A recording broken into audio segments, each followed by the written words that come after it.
All right, construction champions, it's your host, Ron Nussbaum, and we're here for another episode of Construction Champions Podcast, where we're changing the mindset around the construction industry. We're disrupting the thoughts of what can be and what should be within the construction industry.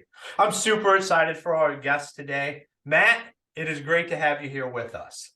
I need some more of that coffee, Ron. I love it. Hello. Hey, you know, on Construction Champions, we stay fired up because we know the impact that we're having out there is going to last for a long time. So, Matt, why don't you take some time and tell all the construction champions out there a little bit about yourself and what got you here to today? Yeah, I mean, my story started like most. I mean, I started real young in the business. My family's been in construction, predominantly masonry and concrete, but construction for 4 generations. My great grandfathers came from Italy to America. So my grandmother's father, grandfather's father, they bought land. They built their homes from the ground up and then started working for neighbors. And that's kind of how the business really evolved. They joked that they became contractors when they started working for people who spoke English because they predominantly spoke Italian. So they're like that moment, that first time that, my grandma used to translate and write the agreements for my great grandfather. And that was our roots. And it passed down to my grandfather, to myself, or my dad, rather, my uncle, and then to me. And I started working when I was 9 and been in the industry and around it. And that's all I really know. You can't take me to a cocktail party because I don't know anything else. I'm not much fun outside of stuff like this. That's awesome, man. That's really amazing. 4 generations coming in, just starting from the ground up. I love it. So I'm super excited to get your feedback today and have this conversation. So I'm going to dive right in there. I'm going to ask the $1,000,000 question, and that is, what makes a construction champion? I was thinking about that. I've watched some of your episodes before, and for me, at least in my journey, I think it changed as I grew and developed in the industry. Right. I think that when I was really young, I was running jobs by 12 years old. I had a very old school dad. He was one of those. He's like, I'll give him as much as he can handle. I don't care that he's 12, or 14 or whatever. So, in the early days, it meant being a team player. And as I grew into the business, it meant being a leader. And then as I was really growing the business, it meant being a good marketer and salesperson. And where I'm at right now with the company and what we do, which is residential, commercial, government work, and having started the contractor consultants, I think I've leveled out where it means it's really about team building, leadership, and culture. Like, I think that's where I see that, for me at least, being kind of the place that I'll be for a very long time. That's what excites me. That's where I feel the most impact, is when I'm building the right team, when I'm working with contractors and we're helping them in their businesses. But I think it really comes down to, for me right now, team, culture, hiring, retention, that side of the business. I love it because that's the fundamentals of the team, is that culture, that hiring, that retention.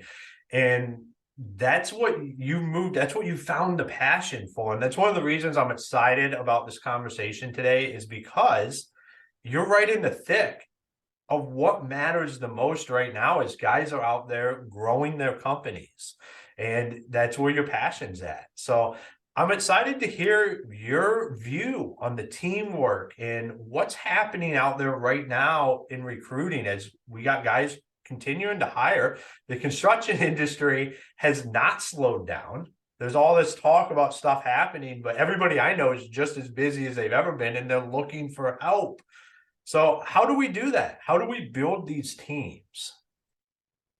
Well, I mean, we didn't figure this stuff out. It kind of happened on accident.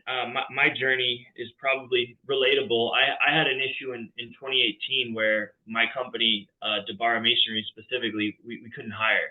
So I lost nearly $1,000,000 in just a few short months. And then a month after that, found out I had my, first daughter on the way. Or shortly after that. So, this for me came out of kind of necessity.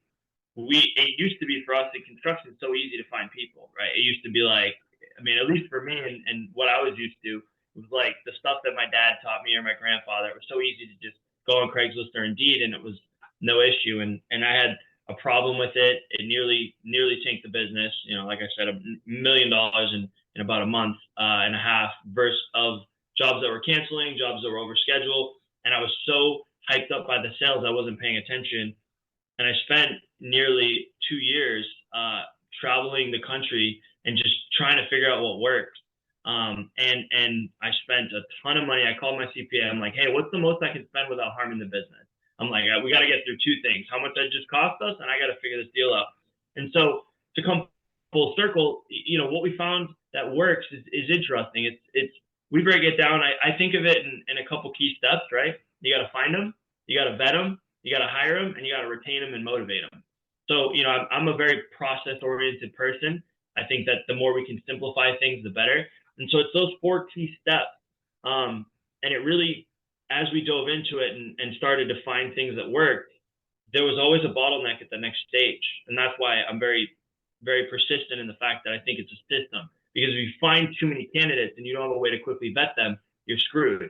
If you vet them improperly or can't move certain people to the front of the line, you're screwed. So it's this modernized approach to hiring and culture, because so much change has happened. Just, I mean, my family's been in this business 103, 104 years, but there's so much shifting that's taken place that we as contractors need to completely reanalyze how we're approaching, how do we build our teams, and how do we keep, motivate, and my favorite part, which is maximize our team, which people aren't even talking about. We're talking about how do we fill a position. We're not talking about how do we maximize motivation and output. And I'm glad we're going to have that conversation here. Yeah, let's talk about it. How do we maximize the team that we currently have? Because that is something that's underutilized, I really do believe.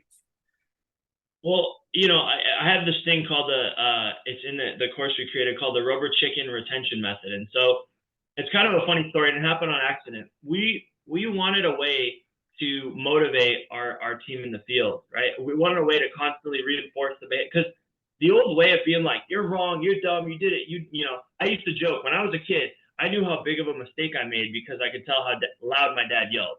Like if it was real loud, I was like, oh boy, I never should do that again. If it was like a small yell, I was like, all right, he's not really that bad. I mean, that's the industry I grew up in. You know, I grew up when if you mixed a bad batch of mortar, they'd throw it off the scaffolding. Didn't matter if it was 6 frames tall. Like that was the industry I grew up in.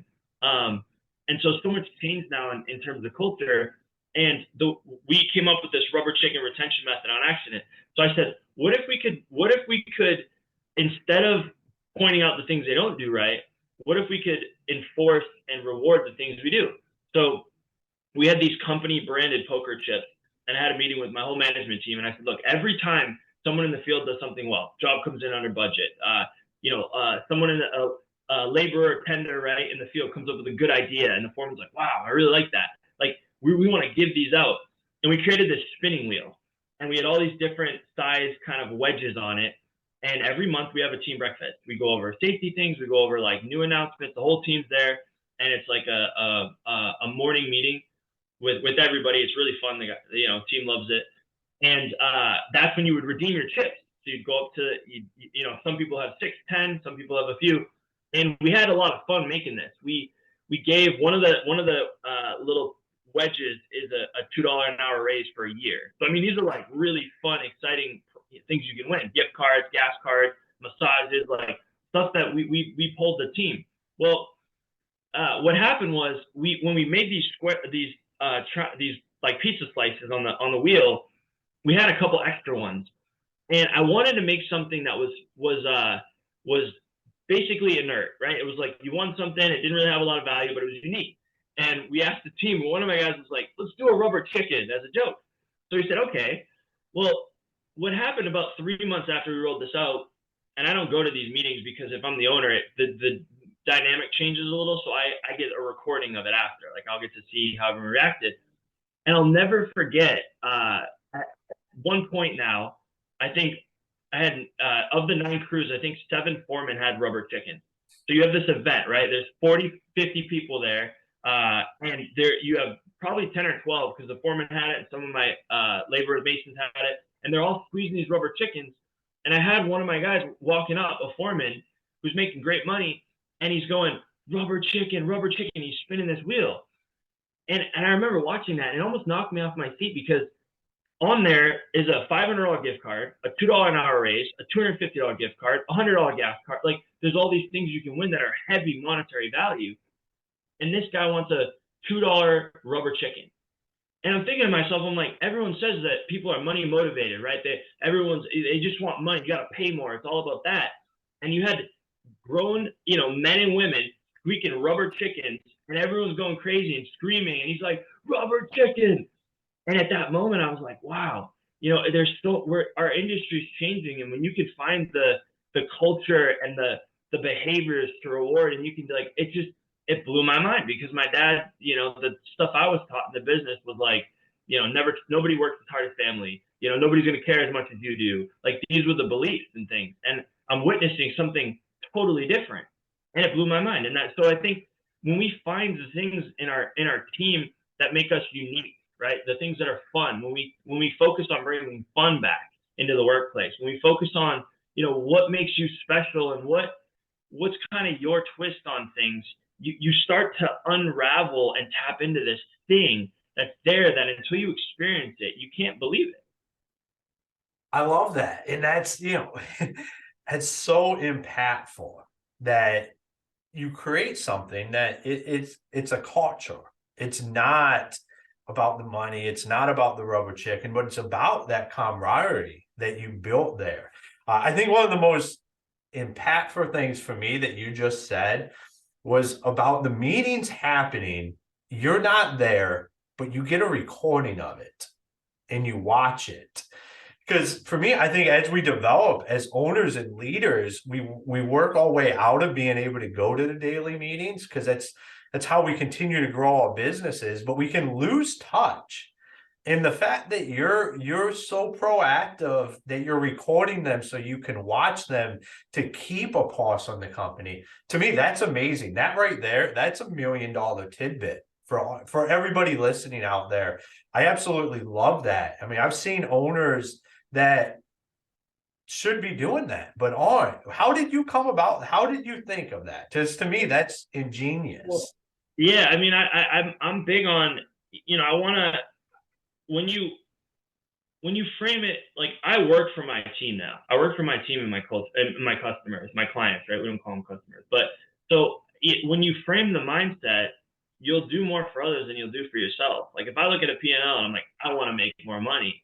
Yeah, I'm not as motivated. When I'm like, I want to give my team bigger bonuses, or I want to provide my clients better service. I mean, I've developed, and when that's the kind of pillar, right? That's the lighthouse, the beacon. Then everything starts to shift. I'm like, well, I want to make sure that this is working. And we had the rubber chicken on there, and I was nervous. I was like, oh man, are a bunch of construction people, like, are they going to be upset? And when the first one was won, kind of like, he's like, okay. But then when the second person won it, it was like, oh, you got one too. And they're like, they're playing with it. And then it was like 3 and 4 and 5. And so it's just, you have to experiment. And so the recording came from me knowing that I was taking a risk with, and I also wanted to make sure that we weren't getting too many $2 an hour raises. I was like, that was a little, I'm like, oh, I want to make sure this thing is set up, But because we don't have that in the budget, I think it was like we did the math. It was what, 40 hours a week with that $80 a week, $4,000, in a year, right? 52 weeks times 80. So, but I just you have to experiment and then find ways to monitor your experiments. And when you build a company, you have certain things that and I have a great management team. I have great leaders, but there's just certain things that I can pick up on that are just different. Like that moment, for example, like I picked up on that and I was like, wow, like we're on to something here. Like that's our culture. That's a thing that we do differently. And now they're in every truck, and some trucks have 2 or 3 of them. And it's like, it's this crazy thing that's unique to us. And, but it was me saying, I'm going to experiment. I'm going to take risks, and then I'm going to monitor the risk. And I do that with many, many areas in the business. Like I'm not scared to try things, but then I'll put parameters in place, like a recording where I'm like, I want to make sure the team's engaged. I want to make sure everyone shows up. Do they like the food? Should we be doing this at the end of the day instead of a breakfast in the morning? Like all these things I want to have an input and understanding of too. So it's, how do you manage while you're at a how do you allow leaders to lead while still being a safety net in the background? That's what I try and do.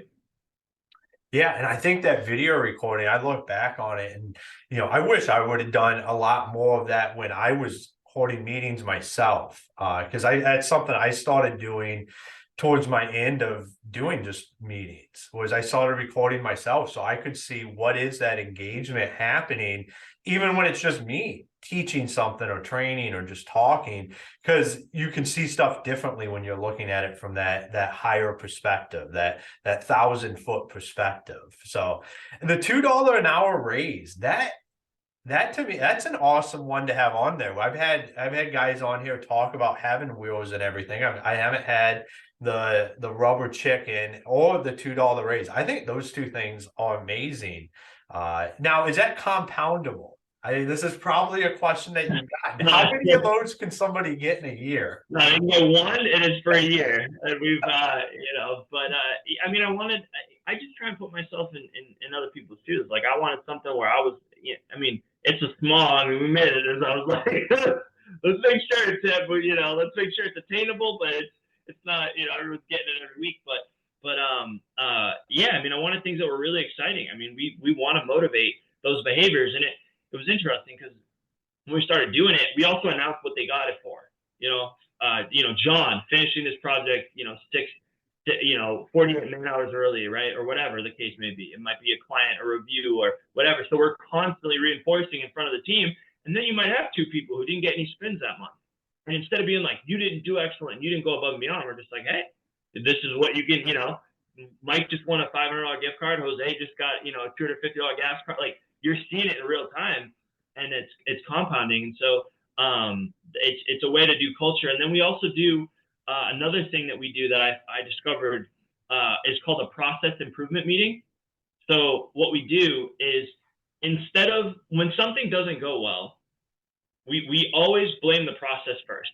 We never blame the person, even if most likely at face value it's the person. So my manager, like site super or foreman, will conduct a process improvement meeting with the person involved, or if it's two people, and it's a sheet that they fill out, and it's like, what can I do better? What can you do better? Do we both agree? They sign it. If there's questions or whatnot, we have an escalation. But it's a way in which we can constantly be analyzing things without an awkwardness. Because how weird is it if somebody forgets a tool and it's like, all right, we've got to bring you in the office and figure out what happened here, or somebody forgot the gas, or they didn't check the oil in the power washer, or something happens, and it's like it's like this. I wanted to find a way where you could bring somebody into the office, and it's not like, oh boy, I'm gonna get yelled at again, because that was my dad growing up. He'd be like, man, I want to talk to you after work. I'm like, oh no, what did I do? He's like, you forgot to bring 2-cycle mix. Come on, So we have these process improvement meetings where they document what went wrong, how can we fix it, how can the process be improved, and sometimes those answers are just, I forgot. Well, okay, how can you not forget next time? Well, I can write it down. Okay, great. Where are you going to write it down? So it's in writing. So then the next time if it happens again, we get to go through their file and be like, hey, so we have this process that you agreed and thought was good. We put it in place. You forgot again. Like, how can we fix this? Well, I'm going to do this. And then if you have 3 or 4 of them, we have an escalation process for the same thing. But that was another huge one for us as a company, because it completely shifted the way we view things not working.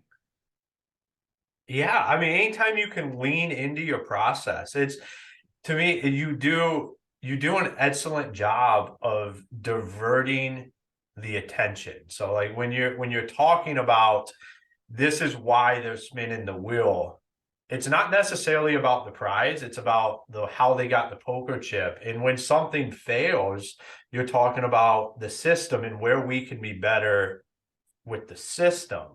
But at the same time, holding people personally accountable. That to me, I mean, that's an art form to be able to do that. And it shines through organizations when you have the ability to say, hey, this is our process. What went wrong?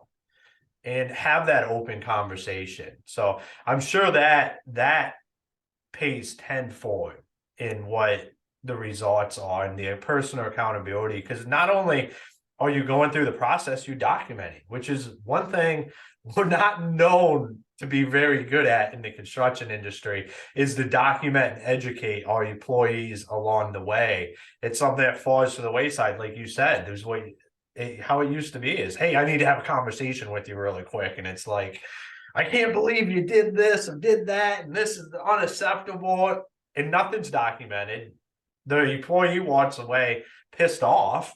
They don't even know exactly what happened, but sitting people down, I love that. So as you work with contractors and yourself on the hiring process and bringing people in, what's the biggest mistake that people make out there, or that you've seen? You went all over the country. Let me kind of rephrase this. You did one of the amazing things that I hear from a lot of top level leaders that have grown huge organizations is they went around the country to the best to specifically learn how to do a task, not necessarily learn how to run the entire business. They had something they were failing at, and they went and found the best at it. So, what was your takeaways from that, and how do we not do that?